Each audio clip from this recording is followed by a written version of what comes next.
दास अनिरुद्धाचार्य कहता है कि जुआ खेलना गलत है और मोबाइल पे जो जुए के ऐप चलते हैं, मैंने इन जुआ के ऐपों का इतना विरोध किया कि सरकार ने 5 जुए के ऐपों को बंद कर दिया भारत में।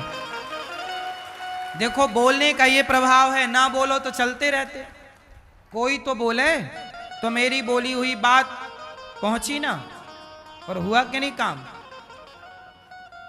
5 जुए के ऐप बंद हो गए। ऑनलाइन गेम, मैंने हमेशा कथा में बोला है कि सब बंद होना चाहिए। अब लोग कहते हैं महाराज जी आप जुए के बारे में क्यों बोलते हो, भागवत जी में कहाँ लिखा ऑनलाइन जुआ। अरे हर चीज भागवत जी में लिखी नहीं है साहब, समाज के कल्याण के लिए भी संतों को आवाज उठानी चाहिए। समाज के कल्याण और उत्थान के लिए संत नहीं बोलेंगे तो कौन बोलेगा। अब ऑनलाइन जुआ चल रहा है, ऑनलाइन गेम चल रहे हैं, ये बच्चों की जान ले रहे हैं, तो फिर क्या इनको बंद नहीं होना चाहिए। इनकी आवाज कौन उठाएगा, हम जैसे लोग नहीं उठाएंगे कौन उठाएगा। अब लोग कहते हैं महाराज आप तो बस भागवत जो लिखा भागवत जी वही वही सुनाओ, कथाएं सुनाओ, आप यहां वहां की बातें क्यों करते हो। क्या करें साहब, समाज गलत दिशा पर जा रहा है तो जाने दें, क्या रोकना जिम्मेदारी है। बताओ आप लोग बताओ क्या करें, बोला करें कि नहीं बोला करें। फिर इसलिए दास ने बोला। तो देखिए मैं अमेरिका में था जब मेरे खिलाफ यहाँ के कुछ न्यूज चैनल षड्यंत्र के तहत मुझे बदनाम करने का प्रयत्न, मैंने बोला था कि देखो मोबाइल पे गलत गलत ऐप डाउनलोड कराने का कुछ न्यूज चैनल भी तो प्रचार करते हैं ना, हाँ या ना। बड़े बड़े सुपर डुपर स्टार किसका प्रचार करते हैं, जुए का, सट्टे का, गुटके का। मैंने बोला इनके खिलाफ कथा में, तो वो बात शायद सरकार तक पहुंची और एक्शन लिया गया। आज की तारीख में 5 जुए के ऐप बंद हो गए। ये प्रभाव है बोलने का।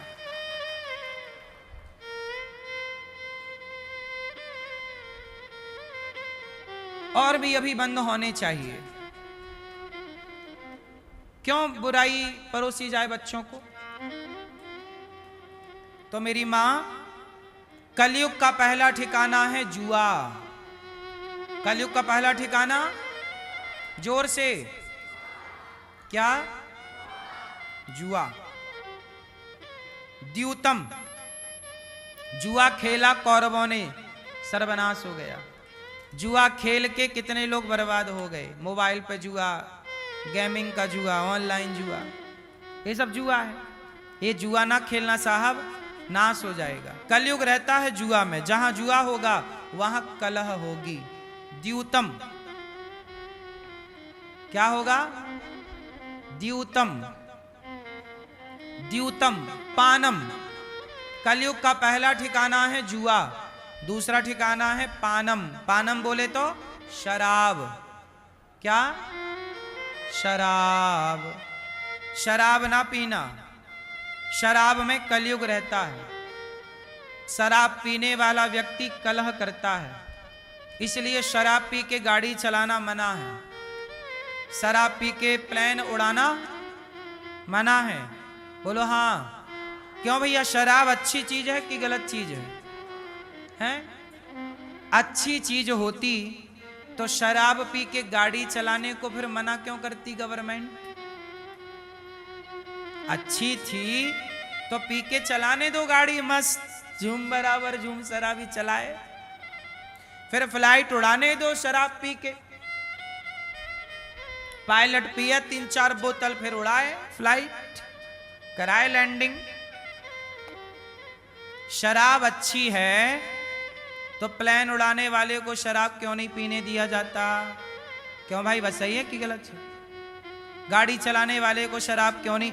और पूरी दुनिया में शराब मना है, शराब पी के प्लेन उड़ाना। किसी भी देश में आप जाइए, किसी भी देश का पायलट शराब पी के प्लेन नहीं उड़ा सकता। किसी भी देश का ड्राइवर शराब पी के गाड़ी यदि चलाता पकड़ा गया तो उस पर कार्रवाई होगी। भारत से कड़े कानून विदेशों में है शराब पीने के। बोलो हाँ। इसका मतलब शराब गलत है, वरना गवर्नमेंट क्यों रोकती। गलत है साहब, शराब पियोगे तो बिगड़ जाएगा समाज। इसलिए शराब में कलयुग बैठता है। जो शराब पीता है उसकी बुद्धि हो जाती है शून्य और वो गलत सलत करता है। इसलिए हमारे ऋषियों ने कहा भाई जिससे गलत होने की संभावना है वो गलत करो ही मत। कलयुग का वास है। द्यूतम जुआ और शराब। तीसरा द्यूतम पानम स्त्रिय। पराई स्त्री में पराए पुरुष में भी कलयुग का वास होता है। पर नारी पैनी छुरी तीन तरफ से खाए, धन हरे यौवन हरे घोर नरक ले जाए। पराए पुरुष पर पुरुष पर नारी में क्या होता है? क्यों? आपका पति पराई औरत को देखने लग जाए, आपकी स्त्री पराई पुरुष को देखने लग जाए तो समझ लो कि खोपड़ी में कलयुग बैठ गया है और ये कलयुग बैठ के गलत गलत करा रहा है। हाँ या ना? कहते ना विनाश काले, विनाश काले। हाँ, आदमी गलत नहीं होता। आदमी जब गलत सोचने लगता है, गलत संगति करने लगता है तो कलयुग पकड़ लेता है। फिर कलयुग अपने हिसाब से आपको नचाता रहता है। अब कलयुग में क्या क्या सुनने को मिलता है? एक लड़की का विवाह होने वाला था एक लड़के से, तो लड़की की मां अपने होने वाले दामाद के संग भाग गई। मां बोली बेटी अभी तू बैठ, मैं घूम के आती हूं।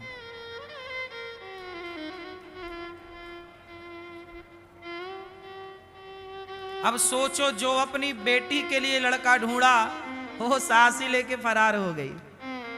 ये क्यों हो रहा है? ये सब ये बता रहा है कलयुग भाई कि मैं आ गया। ये कलयुग क्या बोल रहा है कि मैं आ गया, मैं आ गया। कौन आ गया? घोर कलयुग आ गया। कौन आ गया? अपने पति को छोड़कर अपनी बेटी के लिए जो दामाद ढूंढा भाग गई। इसे क्या कहोगे आप? यही है कलयुग। उस स्त्री और उस पुरुष दोनों के खोपड़ी में कौन बैठ गया? कलयुग। कलयुग ने ये सब करा दिया। इसलिए अपनी बुद्धि को इतनी पवित्र रखो कि कलयुग कभी बैठने ना पावे तुम्हारी मस्तिष्क और बुद्धि में, और गलत विचार भी ना आए। गलत विचार आएंगे तो कलयुग को जगह मिलेगी। याद रखिएगा, जहां गंदगी होगी वहां मच्छर मक्खी अपने आप पहुंच जाएंगे। जहां गलत विचार होंगे कलयुग वहां पहुंच जाएगा। तो कलयुग का स्थान क्या है? पर नारी पर पुरुष। तीसरा स्थान पर स्त्री में तुम मन लगाते हो तो कलयुग बैठ जाएगा। पर पुरुष में मन लगाते हो बैठ। इसलिए कहा अपनी पत्नी के सिवा, अपने पति के सिवा कहीं मन ना लगना चाहिए। यही भारत का धर्म है, यही भारत की संस्कृति है और संस्कार है। हाँ या ना?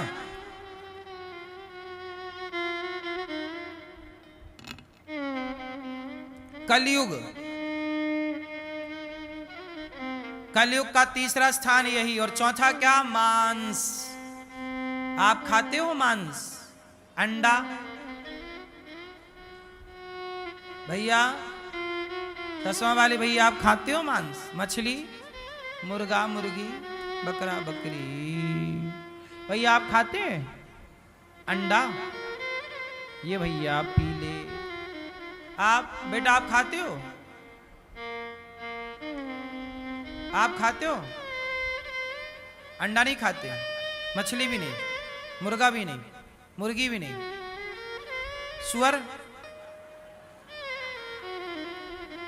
नहीं खाते। क्यों छोरा, आप अंडा खाते हो? आप अंडा खाते हो? अंडा नहीं खाते।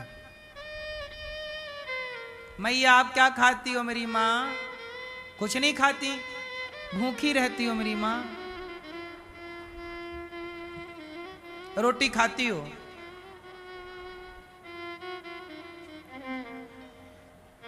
कलयुग वहां बैठा है जहां हत्या हो रही है, मछली की, मुर्गा की। अपने स्वाद के लिए लोग मारे जा रहे हैं, मारे जा रहे हैं, मारे जा रहे हैं। किसके लिए? अपना पेट भरने। भैया किसी का मांस खा के अपना पेट काहे भर रहे हो जब तुम्हारे लिए भगवान ने 56 भोग बनाए हैं। हम तो देखो 56 भोग बनाए, दाल चावल सब्जी रोटी से ही पेट भर लेते हैं। हम तो एक बार खाते हैं, दिन भर के लिए हो जाता है। 2 बार भी नहीं खाते, हम एक बार ही खाते हैं दिन भर, और आपसे ज्यादा काम करते हैं एक बार खा के। तो हमारा पेट है भैया, ये मांस खाने वालों का पेट है कि शमशान है। इसलिए मांसाहार ना करो।